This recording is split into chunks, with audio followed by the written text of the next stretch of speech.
ध्यान रखा कर, तुझे पता है ना तुझे कुछ हो जाती तो मैं टेंशन में आ जाती हूँ। जी मम्मी जी। अभी नाश्ता लाती हूँ तुम्हारे लिए बनाकर। मुस्कान मेरे लिए नाश्ता ला। तू आराम कर, मैं दे देती हूँ। बेटा गर्म गर्म दूध पी लो। मुस्कान मेरा टिफिन दे दो। बेटा टिफिन नहीं बनाई हूँ, सुबह से बहू की तबीयत बहुत ज्यादा ही खराब हो गया था, 2-4 बार उल्टी कर दी है, गैस भी चढ़ गया है, पूरा सर पे कह रही है। तू देख रहा है ना पूरा घर बिखरा पड़ा है, सब करना है मुझे। तो अब क्या करें? आज कैंटीन में खा लेना बेटा।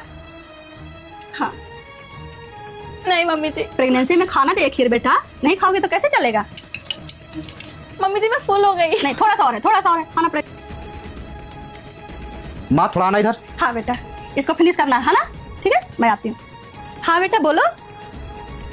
क्या कर रही हो आप? आपको कुछ समझ में आ रहा है? घर का सारा काम आपसे करवा रही है इस हालात में। उसकी चालाकी को आप समझ भी पा रही हैं? कितनी चालाक है। बेटा क्या बोल रहा है, वो माँ बनने वाली है। तो क्या हुआ, वो बच्ची तो है नहीं जो अपना ध्यान नहीं रख सकती। बेटा बोलने से पहले सोच तो लेता, बहू माँ बनने वाली है। आप बच्चा पैदा नहीं की थी, वो दुनिया की पहली लड़की नहीं है जो माँ बन रही है। बस आपको नौकरानी बना के रखी। कभी तेल मालिश कर रही हो, कभी दूध गर्म करके दे रही हो, घर का सारा काम आप कर रही हो और वो खाना बनाना तक छोड़ दी है। आप माथा पे चढ़ा दी हो उसको। कल कुछ होगा तो आप मेरे को मत बोलना और उसको मायके भेजवाओ, देखो उसका सारा दर्द खत्म हो जाता है। पता है बेटा सूद से ज्यादा ब्याज प्यारा होता है। मैं दादी बनने वाली हूँ, मेरा पोता पोती आने वाला है। मैं अपनी बहू का इतना ध्यान क्यों रखती हूँ? क्योंकि मैं एक माँ हूँ। बेटा जब एक औरत माँ बनती है ना तो उसका दूसरा जन्म होता है।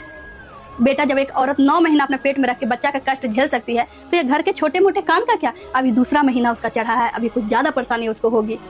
हाँ बेटा मैं भी बच्चा पैदा की हूँ, लेकिन उस समय मुझे भी सहारे की जरूरत थी, लेकिन मेरी सास उस समय मेरी सहारा नहीं की। और मैं अच्छे से बहू के दर्द समझ सकती हूँ। मैं तो उसे बस हल्का सा सहारा दे रही थी, दर्द तो 9 महीना उसे ही झेलना बेटा।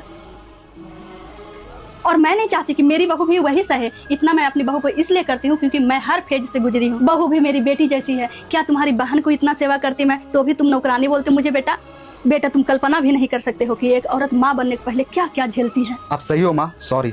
आपको जो अच्छा लगे वो काम आप कीजिए। मुझे अपनी बेटी की सेवा करने में कोई दिक्कत नहीं है बेटा। क्या एक सास अपनी बहू को बेटी नहीं मान सकती? जब बेटा गुस्सा हुआ कि मम्मी दिन भर बहू की सेवा क्यों करती हैं, तो माँ ने समझाया कि प्रेगनेंसी कोई दिखावा नहीं, औरत का नया जन्म है। मैंने वो दर्द अकेले सहा था, इसलिए मैं अपनी बहू को अकेला नहीं छोड़ूंगी।